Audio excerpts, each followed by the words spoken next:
Hi, I'm Sarah, and this is the third and final segment in a three-part video tutorial demonstrating how to create a monochromatic tree silhouette painting in acrylic. In this segment, I'm basically just showing you how to create the silhouette itself, and first you start with the bottom, and that's going to be your ground. Previously I said that I typically use the bottom fifth or so of the painting, but this has ended up being more like the bottom sixth, and that's fine. It's just whatever you're comfortable with. You can make it a big hill, or you can make it semi-flat, or you can even make it kind of an island in the middle of your painting, anything you want to do. When I apply the paint for this part, instead of using smooth brush strokes like I did for the background, I prefer to just blob on big globs of black paint, and I like to move the round brush up and down to create little peaks and texture. I do this because when it's dried it looks really interesting, in contrast to the nice smooth background and the nice dainty tree branches and everything. The ground texture kind of stands out as its own little separate entity, and I really like the way it looks. Throughout this video, there will be various sections of time-lapse, because this is about an hour-long process that we've cut down to roughly 17 minutes or so. After you've painted the bottom, you kind of have to decide where your tree is going to go. If it's going to be in the middle, to the right, to the left, whether the trunk is going to be pointed, kind of crooked and growing out sideways, anything you like, or maybe there'll be multiple trees. This specific painting only has one tree, and using the thickest round brush you just kind of want to make the trunk. And most tree trunks aren't straight up and down, they're very bumpy and there's some texture there, so I like to make sure that I don't make a completely vertical stripe, because it looks completely unnatural in the long run. After that first stripe is down, you can kind of downgrade your brush if you started out too fat like I did, and go over it, tidy up the edges, because the texture from the background is going to eat up your paint. Might make it a bit difficult. If at any point you find that your paint is getting a bit too viscous and difficult to work with, remember that this is acrylic paint, which means it's water-based, and if you want to thin it out, just add a few drops of water and mix it through, and you'll get a much runnier paint to use, and it'll glide onto the canvas much more easily. Now, most people would probably put an audio track in here, and since I didn't want to research the ins and outs of copyright infringement, I did not do that. So what you're going to get for the next 14 minutes is just a whole lot of me making stuff up.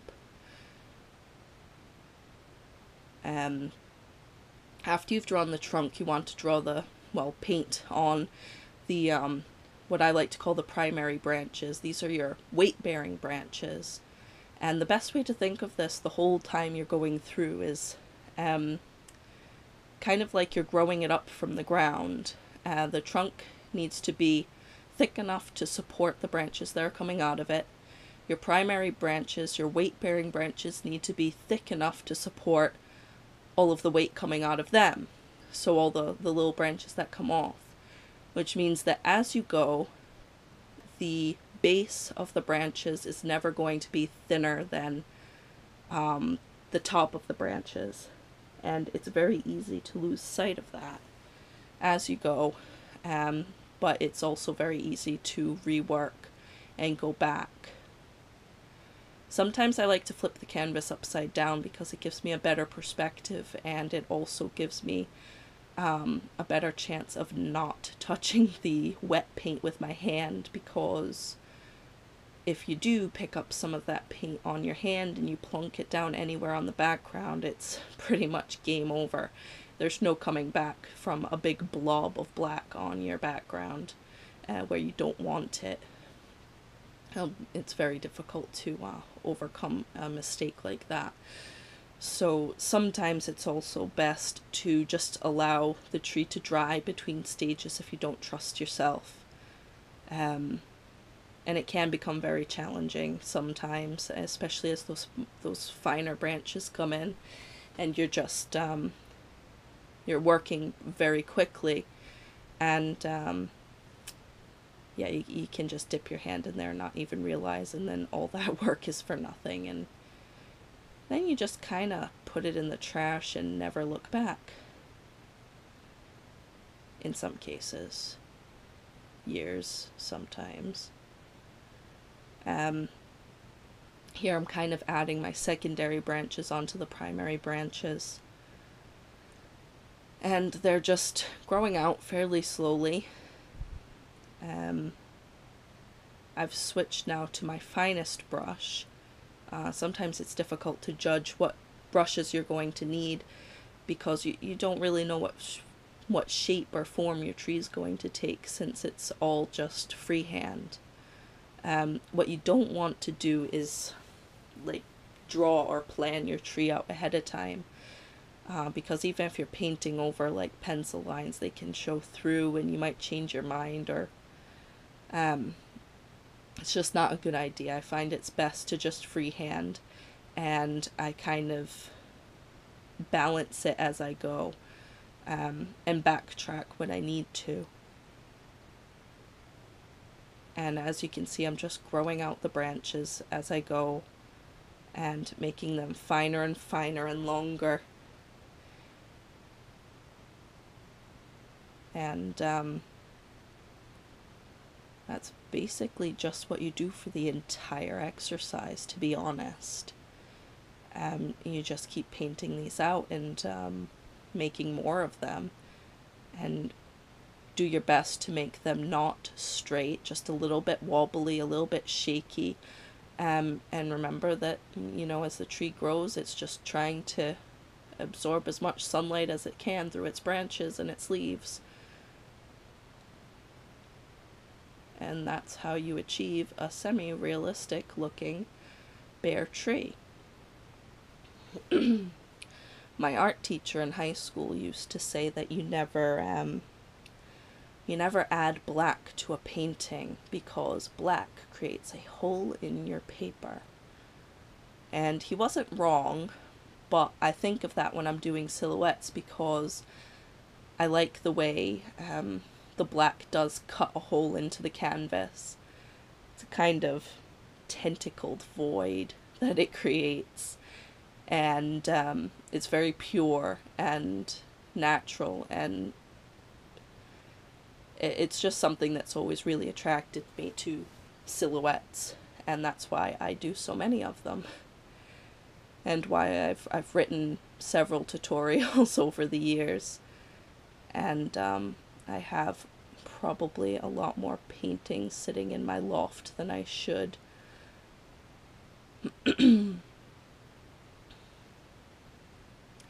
Now, don't be afraid to flip the canvas back and forth and onto its side, and whatever makes it easiest for your hand.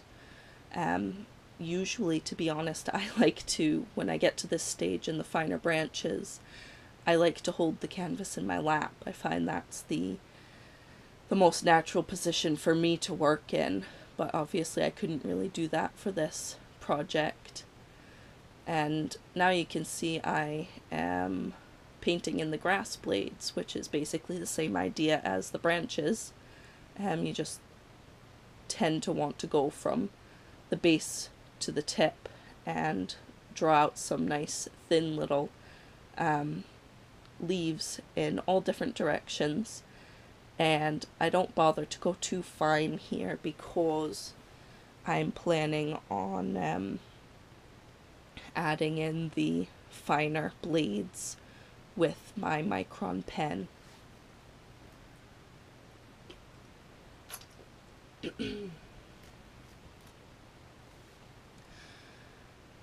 now the video's cut to where I introduce the micron pen. I'm using a 03 tip on this one, and I apologize that everything's come out of focus. I couldn't really see that I wasn't filming in focus when I did the video, and I couldn't really do it again since this has all been about one painting. For the micron pen, I just basically do the same thing I was doing with the paintbrushes, and I grow the branches out and grow them out thinner and more delicately, and fill in any spots on the branches that look too thin. And it goes a lot faster, and this is a cheat. You can do the whole painting with paintbrushes if you want to, but it's going to take you a lot longer, and your odds of a blob of paint falling off your brush or your hand touching wet paint and ruining your tree in all these lovely fine areas that you've created with the little tiny branches, the odds are just so much higher that you're going to wreck it if you're doing it all with a paintbrush. But it is completely possible, and good luck to you if that's what you want to do. You could have also stopped before you get to the point where the branches get this fine. But if you stop before you make the super fine branches, the thing is, what you've got is a dead tree. And dead trees in silhouette are beautiful, they really are, but they're dead trees because the first thing to go when a tree dies are all those tiny little branches. So that's why I just think of them as dead trees. They still look great and striking on the background. And if that's what you want to do, it's your painting, so go with it. But I really like doing these fine branches. The only problem I run into is that I get a little bit obsessed. And I could just do this for hours and hours and hours, balancing it out and drawing in these tiny little wisps. And sometimes it's difficult to stop myself, but at the same time, I find it rather therapeutic and relaxing to just draw in all these tiny little branches. And as you can see, there's nothing to it. As I've said previously, if you can doodle, you can make this painting. It's really not complicated, but once it's finished, it looks very complicated, and that's another thing that I really like about the method I use to create these tree silhouettes. And this is a really good angle where you can see all the lumps and bumps in the grass that I made, and that it's still wet there, but it'll dry and it'll look great. Once the painting's finished, do make sure that you paint that bottom bit that I've still got white under the grass, because when you hang the painting, it'll be quite obvious that you didn't wrap it around. And here I'm switching to the finer 005 tip, which I believe is the finest tip you can get in a micron pen. And that just makes the tiniest little wisps of branches, and they look really great once they're on there. And it's very easy to get carried away and just draw these on for ages.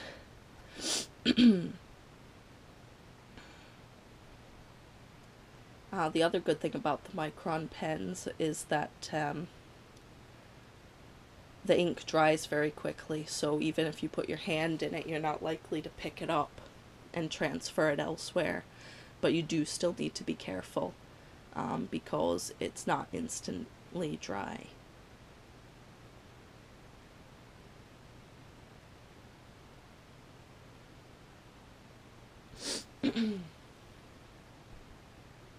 And not much is going on here, except, you know, all those little branches are coming in, and they're coming in, and they're coming in. If you're particularly ambitious, you can even draw in little insects and maybe a tire swing or something hanging off the tree. Anything you like, really. Here I'm showing that since I drew the branches so close to the edge, it only makes sense to draw them out and wrap it around the painting along with the background. I've switched back to the 03 pen to do the grass here, and as I mentioned before, I just like to tidy that up and put the finer blades of grass in with the pen. It just makes it all look a little bit more realistic because of those fine details, and they come in really quickly because they're really just squiggly lines. The whole thing is just squiggly lines. And I just like to do things that are very repetitive, I guess, and that's why I love crochet so much. And my hands were actually shaking quite badly while I was doing this because I've been crocheting like mad. And that's it.